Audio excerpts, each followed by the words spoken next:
coming up on The Whitney Reynolds Show. So I spent 15 years one-on-one with each sister for their purposes, writing their stories down. So they had that for themselves and for their children and their grandchildren. I think we knew we had something special, we had done something special, but I don't think you ever really know how it's going to be consumed by the world. I love tattooing scars. Like, whatever the story is behind those scars, I think it's beautiful. And I was blown away. I couldn't believe the quality of the storytelling. I was personally moved by it, which is pretty challenging for me to be moved by anything. The Whitney Reynolds Show is made possible by Together at Peace, a foundation supporting hopeful bereavement care for the world by inspiring people to find ways to live with, honor, and share the unique love they carry, spreading the light that still shines bright. Together at Peace. Children's Learning Place, dedicated to empowering young students with the confidence to overcome present and future challenges to promote a brighter future for all. Kevin O'Connor Law Firm. When it comes to your injuries, we take it personally. JoePerillo.com, where you can browse their selection of pre-owned luxury vehicles. Based in Chicago, shipping all over the country. Simple Modern, drinkware with unique styles for adults and kids. Take us with you. The Adventures of Harry Moon book series for kids, focusing on becoming your best self with themes of friendship, anti-bullying, and responsibility. At harrymoon.org. Kevin Kelly, Fume Claire, Midwest Moving and Storage, Mike Dyer, Brendan Stadunsky, and by these funders.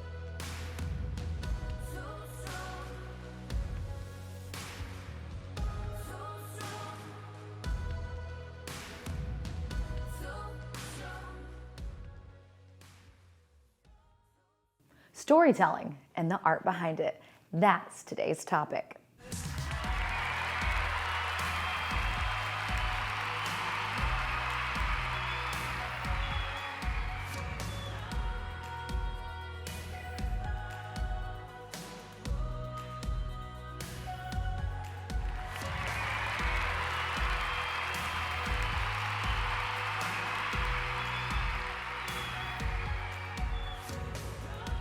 Then there was this wave of knowingness that came over me, like, I'm free.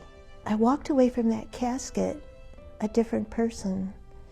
I said, I'm going to find my sisters. Barbara Lane was just 3 years old when she was separated from her 10 sisters and moved into an orphanage. On a cold, wintry day in December in St. Louis, my biological mother turned off the heat, sold all the furniture, packed her bags, and left us. We were in that cold apartment for 3 days, without food, without heat, without water. My eldest sister called Catholic Charities. They came and got us. What was the journey like beyond the orphanage into foster care? It was a nightmare. We were placed in the home of a mafia grunt. So we were put in there, and they put up a really good front that they were just the model foster home. We even had our pictures in the paper promoting good foster homes, and it was anything but. What did you experience in that house? Various forms of abuse, from emotional, sexual, and physical battering almost on a daily basis. How old were you at this point? I began when I was 3 and my sister was almost 5. When I was 14, I was pretty sick of living this way, and actually I was pretty sick of living. And I remember speaking one day to my foster father, who always threatened us with a gun, and I begged him to just take the gun and shoot me. That I just wasn't, that was fine, just shoot me, I was done. And it scared him for some reason. And everything in my life changed at that point. He left me alone. Battering still went on somewhat, mainly for my other sister, who I really tried to protect, but he left me alone. And up until that period of time, we really were not allowed to leave the house, ever, except to go to school or the grocery store with them or something like that. And after that happened, they set me free. Oddly, I became almost a normal teenager. I'm happy to hear after what you went through. Yes. became captain of the volleyball team. I was in plays. You were I went still to in the same home. dances in the same home. You know, dated, met my husband, you know, things like that. And no one would have ever known that we were experiencing or had experienced what was in that home. And I would have never told. 43 years later, she was still traumatized by the separation from her sisters and what followed. She knew it was time to own her story. When did you get to the point of owning this narrative of what you've gone through? My foster mother died, and I remember being at her grave site and crying. That's the only mother I ever knew, but then there was this wave of knowingness that came over me, like, I'm free. Her journey to healing reminded her it was not a solo road. In fact, she knew she had 10 others out there on a similar path. I hired a detective to try to locate them, and she did come up with an address for one sister. It was one of the twins out in San Diego. It was a very old address, turned out to be a dead end. Put my name on adoption registries, on, you know, lost family registries. I tried to get a hold of talk show hosts to see if they could help. Maybe they had some ways of helping me locate my sisters, and it did not work. After 43 years, we had moved from St. Louis to Maryland at that point in time. And Whitney, it was like someone just shook me. If you wanted to find your sisters, why didn't you just ask? And in my premonition, I heard this. It wasn't like I'm hearing you speak now, but I knew this. And I also knew they were going to find me in 3 days. They were going to find me. After all my searching, they were going to find me. That third morning, I woke up and I knew it's going to happen. And so I grabbed some stuff and went and sat out on the beach while my kids were asleep, my husband. And a few minutes later, he opened the slider door and said, "Barbara, come in here." And I ran inside, and he looked at me and he said, "Sit down." I said, "They found me, didn't they?" He said, "How'd you know?" And he held in his hand the phone numbers of 2 of my sisters, and I mean, who can explain what that felt like after spending my entire life longing for them, missing them, remembering them, treasuring them, and then they found me. I have tears in my eyes thinking about this. I can see yours. I just, being a mom and thinking of that sibling connection. Yes. And going back to 3-year-old, you waving goodbye to them one by one. And just so I understand, once you got those first 2 numbers, then the domino effect happened. Correct. Okay. And the very next day, those of us that could flew to St. Louis the very next day to be together.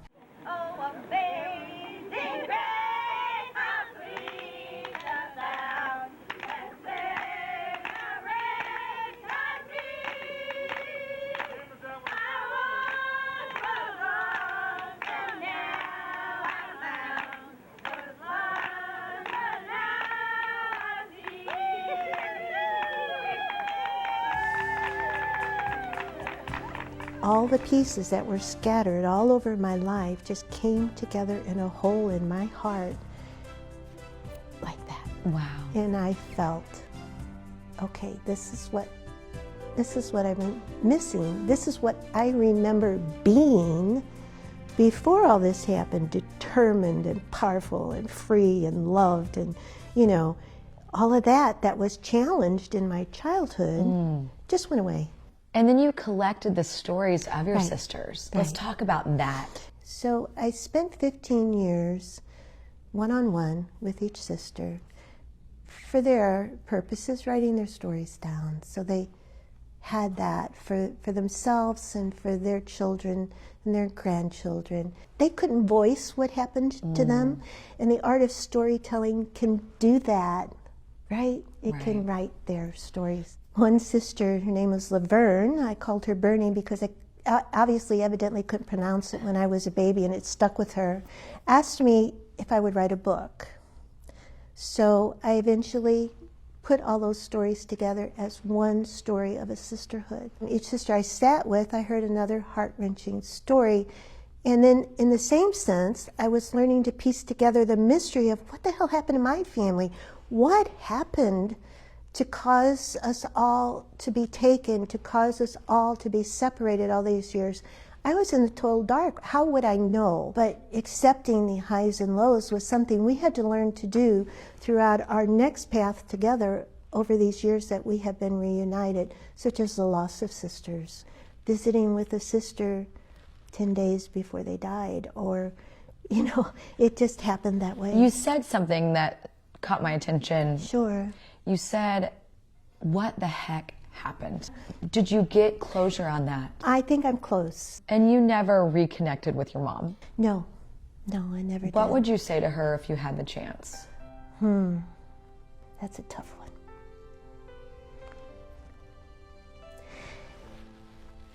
She was the point of my manifestation here on this earth. For that, I'm grateful.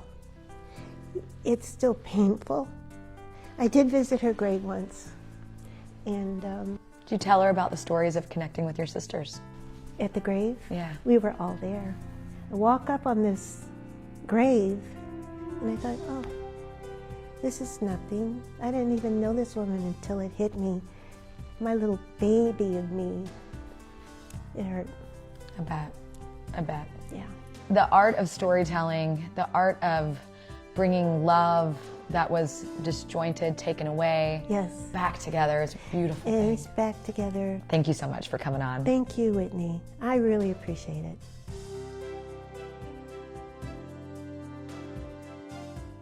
And now we turn to visual art. We sat down with Elva Stefani and heard about the stories she's sharing through ink. There's all kinds of stories. Sometimes it's deeper and it's for a loved one or, a child that they lost. So it's a beautiful thing to experience and also hard because you kind of carry those emotions while you're doing them because they're having them. So you just end up connecting at a different level with people. Elva Stefani tells stories with her art, some a new beginning, others masking an old plot line. But her final product always starts a new conversation, the why behind each tattoo. So I got to tattoo at Sturgis. It's a huge biker rally in South Dakota. And one morning we had a group of bikers come in that wanted to get a memorial tattoo for one of their friends, one of their crew that always went with them. But unfortunately, she was terminally ill and she had been in a hospice. So she came out to party one more time at Sturgis as her final wish. And the night before, she partied with her husband, her friends, her family, her son. And that morning around 7 a.m., she went back to the hospice and passed away. So around 11 a.m., they all came in to get a tattoo for her. And it was intense. It was very intense, just because it was so fresh, I think. And all of us, like all of the tattoo artists, we were in tears. Like collectively, everyone. It was a very sad but happy moment because you got to be part of that for them. And when did you decide that you had this, or discover you had this love for tattooing? So I was around 21 when I started getting good tattoos. And I was like, I think I could do this. So going back to your younger years, you hit a rough patch when you were 13, and you said, a lot of it had to do with my mental health. Do you mind going there? Yeah, so around 13 is when my mental illness kind of like woke up. And I've always, even with my therapist, assumed that it was from being sexually assaulted as a younger child. She's a first generation, a tattoo artist, and just like her clients, each of hers tell a story as well. I had gotten a couple tattoos. At 15? Yeah. And did your mom know about those? No. I got a mom tattoo to try and not get into as much trouble, but that didn't work. But at the time, tattooing was still super taboo. So it would have been 18 years ago. It was still something, people believed was for gangs or people in prison and things like that. It was not taken serious as an art form. And then when I was around 13 and your hormones are changing and things like that, my chemicals just started to get real imbalanced and I became really depressed and suicidal. I tried to take myself from this realm a couple times, and I would hurt myself a lot. So I spent some time institutionalized in different psych wards and things like that, rehab, because I had a bit of a drug problem. So it was a journey for sure. And when you say self-harm, like you cut yourself. Yeah. And you actually have tattoos now that cover that. Yes. Was it a full circle moment when you learned that you can actually create art to help people that have also been in similar situations like you and help them grow past that? Yeah, 100%. I love tattooing scars. Like whatever the story is behind those scars, I think it's beautiful. And then sometimes I'll tattoo someone with a scar that doesn't want the scar fully covered or wants it incorporated because they still want to remember that story. So for myself, like I can still feel the scars even though I have tattoos over them. Over like one of my leg areas where I used to cut myself, I have no mercy, just to remind me that like that's what life has. It doesn't have mercy, but that doesn't mean I have to be that way. I can like be better and remember that like you're gonna get through it. So it's been a journey between like being able to treat myself with this art form as well as others. And for you, people might know you from TV outside of our show today. Because you competed on a national level in a TV competition showing off your skills. And one thing that really struck me as we were preparing for this interview was that most people, when you go into these reality type shows, you want to go in to win, and you actually removed yourself. Yeah. Tell us about that. So I wanted to go on there and show people that are a little different, whether it's your color of your skin or your background or just you're quirky, you know, that you can do whatever you want to do, and you can do it well, and you can also save the world one tattoo at a time. Oh, is that your motto? Yes. Yeah, just bring a little light wherever I can. And now to a show that tells stories and keeps pulling people in. Meet the actors behind it. Storytelling can be an art, especially when the plot line is fictional and when it continues to build on multiple seasons. Now we're talking The Outer Banks, a show that continues to draw people in. So when you look at the script sometimes, are you like, whoa, buckle up? I would say every time. Strap in, you know, and like we also get them as we're shooting, and then you're like, oh, okay, and like we're in the middle of season 3, and then all of a sudden the 7th script comes out, and you're like, okay, I see where they're going. What was one of your favorite lessons that this season taught you? I think that, you know, throughout this show, there's been a lot of John B's journey of jumping at the bit to try to solve or find a solution to things, and it's got him in trouble and put him and his friends in harm's way so often and so many times. And there's a lot of repercussions for those actions that start to sort of fall into his lap in this season in particular. And so I think for him, being patient and learning and accepting the consequences for those actions is something that we see. So it was nice because I needed that in my own personal life to be patient, because this industry definitely keeps you on your toes all the time. So it was fun to kind of take a page out of John B's book and put that into my own personal life. I would say the confusion and stress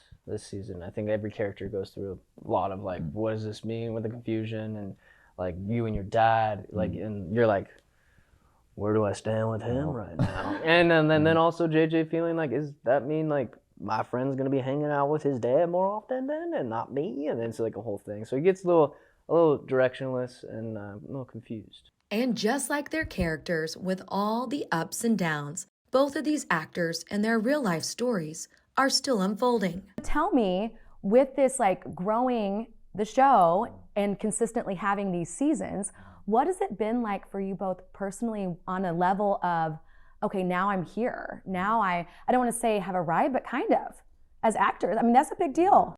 Yeah, I think, you know, and I don't want to speak for the rest of the cast or Rudy himself, but I think we kind of recognize how beautiful of an opportunity this is and the platform that it's given us.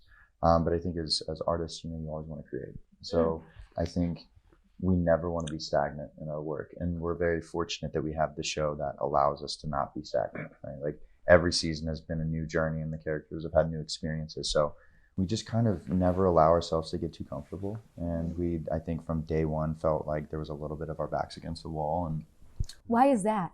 you just never know. I mean, with so much content out in the world right now, it's hard to figure out if things are going to work or if they're not going to work. So we kind of left the first season looking at each other saying like, this was the best summer camp ever and love you all dearly and see you in LA. I don't know. And then I stayed at your place for COVID, you know? Yeah. And then we did the whole pandemic together. But yeah, like you never know what's going to work and what's not going to work. And I think we knew we had something special or we had done something special, but I don't think you ever really know how it's going to be consumed by the world. So it's been a very special journey and a very special experience. And a lot of magic has happened. And the art of magic can be seen in their new season on Netflix.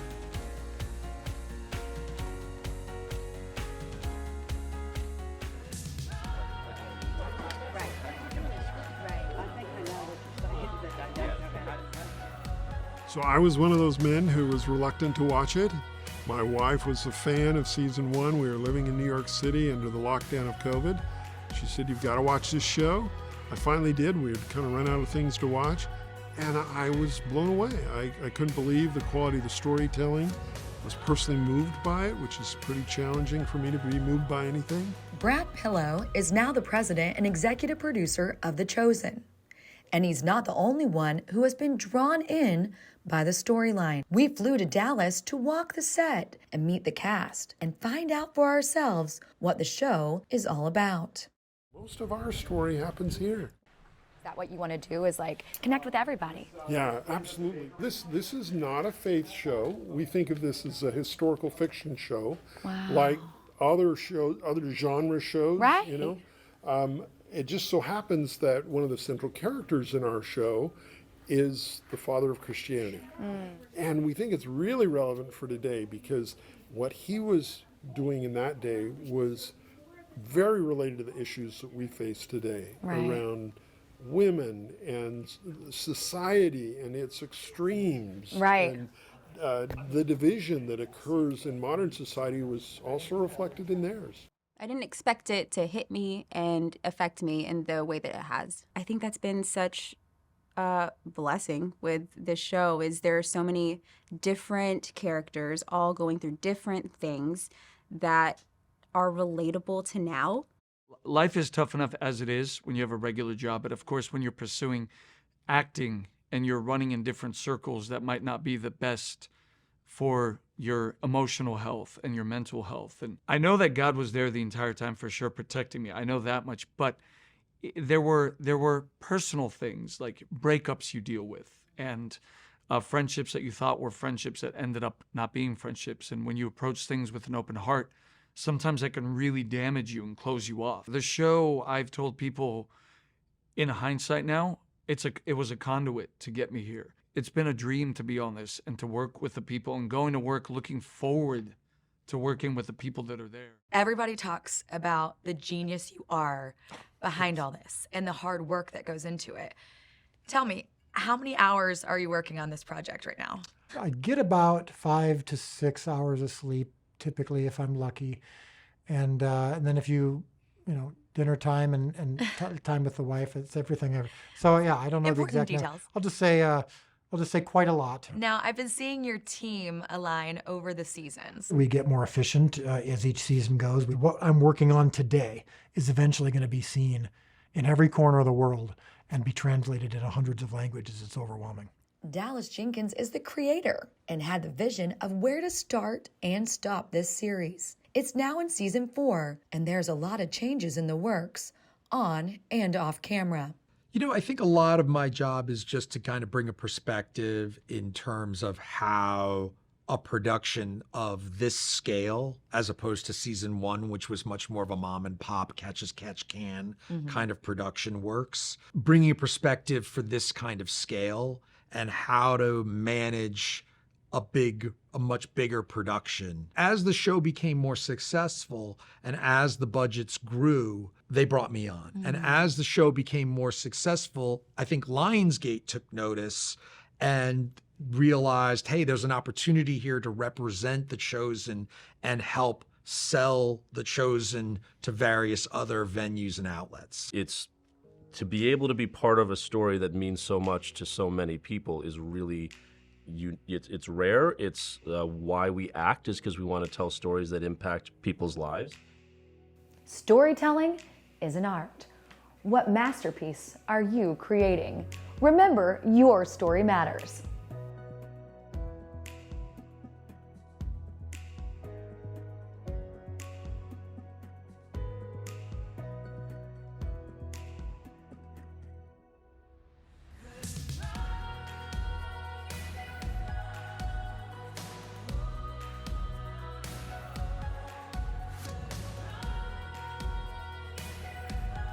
The Whitney Reynolds Show is made possible by Together at Peace, a foundation supporting hopeful bereavement care for the world by inspiring people to find ways to live with, honor, and share the unique love they carry, spreading the light that still shines bright. Together at Peace. Children's Learning Place, dedicated to empowering young students with the confidence to overcome present and future challenges to promote a brighter future for all.